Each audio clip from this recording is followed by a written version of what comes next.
Salut, j'espère que tu vas bien. On se retrouve aujourd'hui dans cette nouvelle vidéo. Alors avant de commencer à parler de ce sujet, je voulais te tenir au courant en fait du concours que j'ai organisé pour les 10 000 abonnés.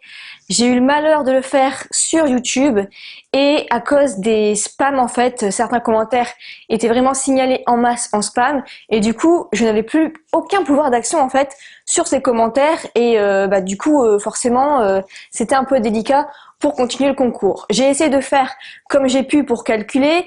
Au final, il y en a un qui s'est démarqué. D'ailleurs, je crois qu'il a dû recevoir déjà le lot.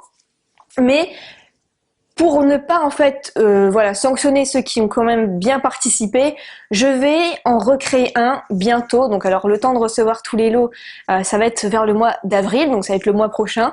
Mais voilà, ça va être à peu près des lots similaires, mais cette fois-ci ce sera pas sur YouTube. Donc voilà, parenthèse faite, et il y aura cette fois-ci deux gagnants.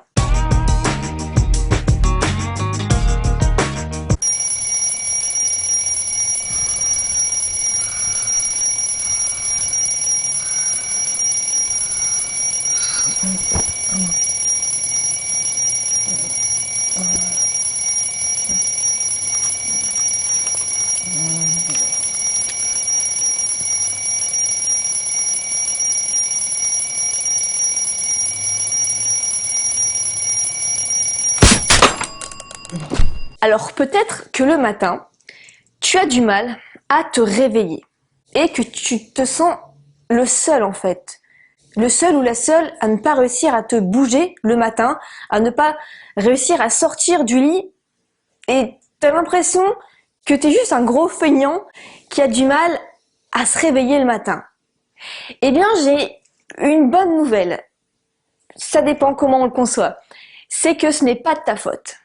C'est de la faute de qui? De l'invention des lumières artificielles qui bouleversent totalement en fait ton horloge biologique à te réveiller naturellement avec la lumière du jour. Parce que le matin il fait encore nuit, on allume les lumières artificielles. Donc les lumières artificielles c'est l'éclairage qu'il y a chez soi ou les tablettes, les ordinateurs, etc. Et le soir il fait il fait vite nuit et du coup pareil on allume les lumières et c'est pas bon en fait du tout pour notre corps. Et c'est le docteur Till Romenberg qui en a tiré ses conclusions que ça bouleversait absolument tout notre horloge biologique et du coup c'est pas de la faute de ceux qui n'arrivent pas à se lever le matin, c'est de la faute de ces lumières artificielles. Mais on va voir comment on peut hacker un peu tout ça. Mais t'inquiète pas, t'es vraiment loin d'être le seul. D'ailleurs selon la fondation nationale Sleep, donc voilà c'est une fondation qui n'est pas du tout française, eh bien elle a constaté, elle a démontré que plus de la moitié des adultes étaient totalement incapables de se réveiller sans réveil à cause de tout ce dérèglement. Et puis même si le matin t'allumes toutes tes lumières etc chez toi, sache que pour te réveiller il faut ce qu'on appelle en luxe 2500 lux. Alors, grâce à la lumière du jour qui produit ces 2500 lux, alors que les lumières artificielles généralement ne produisent entre 250 et 500 lux, donc c'est forcément pas assez pour te réveiller. Donc si tu as la tête dans le popotin le matin, ce n'est pas ta faute, c'est à cause de ces lumières artificielles, parce que aussi on te fait lever trop tôt pour aller en cours. Donc si tu veux connaître toutes ces astuces pour réussir à te lever tôt le matin et sans difficulté, eh bien sois bien attentif à cette vidéo et n'oublie pas de t'abonner si ce n'est pas encore fait, c'est une vidéo chaque dimanche.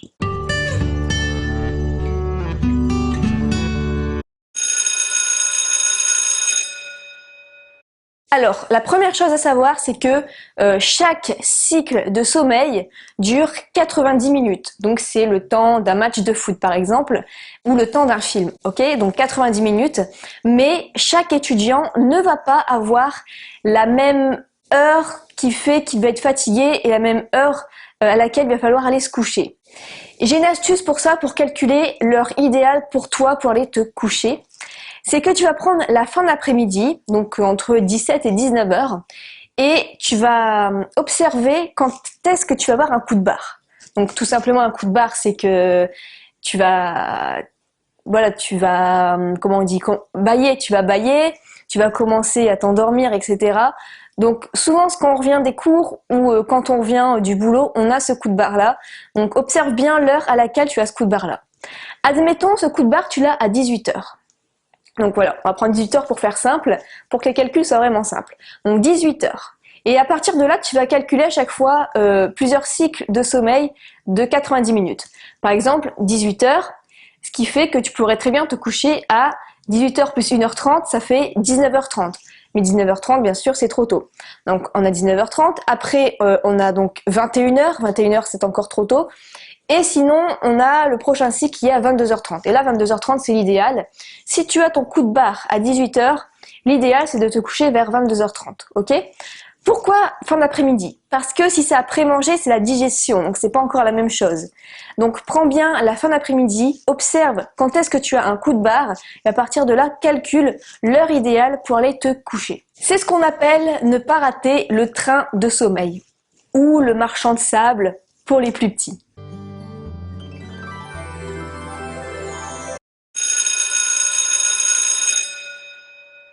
Donc pour calculer ton cycle de sommeil, c'est encore cette période de 90 minutes. Donc si tu veux le faire toi-même, eh bien ce que tu fais, c'est que par exemple, tu dois te coucher à 23h. 23h parce que c'est là où tu as le train du sommeil pour partir faire un gros dodo. Donc 23h, tu t'endors. Ensuite, quand il va être donc plus 90 minutes, il va être minuit 30. Et là, donc, tu vas avoir fait ton premier cycle de sommeil. Ok ? Minuit 30. Donc ensuite, minuit 30, 1h, 1h30, 2h. Hop, là tu as ton deuxième cycle. Ensuite, 2h, 2h30, 3h, 3h30. Hop, là tu as ton troisième cycle. 3h30 jusqu'à 5h, tu as ton quatrième cycle. En sachant qu'il faut au minimum 4 cycles de sommeil par nuit. 5 heures, ensuite il est 6h30. Là tu as ton cinquième cycle. Et 6h30 après, ça fait 8 heures, sixième cycle. Donc, toi, admettons, d'habitude tu te réveilles à 7 heures du matin, ok? Donc là ça bloque parce que 7 heures du matin, il n'y est pas. Eh bien, il vaut mieux. Et après 8 heures, ça fait trop tard parce que tu as le train à prendre. Donc, il vaut mieux se réveiller à 6h30 plutôt que 7 heures du matin. Parce que 7 heures du matin, ça va tomber en plein dans un cycle de sommeil. Et c'est là où tu vas avoir du mal à te déjouquer, comme on dit. Ok? Donc, vaut mieux se réveiller à 6h30. Et comme ça, tu n'auras en fait pas de mal du tout à te réveiller, tu n'auras pas de coup de barre, franchement ça va aller, tu auras fait au minimum 4 cycles de sommeil, donc tout va bien, ok? C'est un calcul à faire, un calcul qui n'est pas très compliqué et voilà, c'est important de savoir quel est ton propre cycle de sommeil, enfin l'heure à laquelle tu vas te réveiller qui te correspond à toi. Et de toute façon, on est des êtres d'habitude, on est des êtres de cycles. Il y a des cycles partout.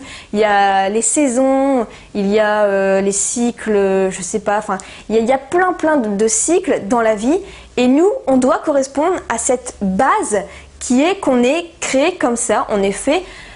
On est des personnes de cycle, on est des personnes d'habitude. Et si le lundi matin, tu as du mal à justement te réveiller, c'est parce que tu as cassé ce cycle en te réveillant régulièrement à la même heure. Donc même le week-end, vaut mieux te réveiller tôt parce que sinon le lundi matin, ça va être plus dur. Après, voilà, libre à toi. Si tu préfères quand même dormir plus longtemps, bien, je sais pas, 8h, ça fait 8h30, 9h, ça fait 9h30. Tu te réveilles à 9h30 pour le prochain cycle le week-end, ok? C'est à toi de voir. Mais vraiment, il faut être en cohérence avec tout ça. Alors, avant de te donner ici les solutions, j'aime bien aller en profondeur des choses. J'aime bien t'expliquer comment ça fonctionne et pas te donner juste des astuces bébêtes que tout le monde sait et puis voilà, la vidéo est faite. Non, je passe vraiment beaucoup de temps et j'aime t'expliquer pour que tu apprennes des choses. Et pour t'expliquer, en fait, avant de te donner les solutions, je voudrais t'expliquer comment ton cerveau fonctionne au réveil. Alors, en fait, quand tu as la lumière du jour qui arrive, eh bien, la lumière du jour, en fait, elle traverse mes yeux, et elle va dans l'hypothalamus et une partie du cerveau qu'on appelle l'horloge biologique, eh bien, va activer ce qu'on appelle de la sérotonine. Sérotonine, je sais pas trop comment ça se prononce. En tout cas, c'est avec un S. Et c'est ça qui va te maintenir éveillé. À l'inverse, le soir, quand il commence à faire nuit, quand tu commences à baisser les lumières, etc., le cerveau va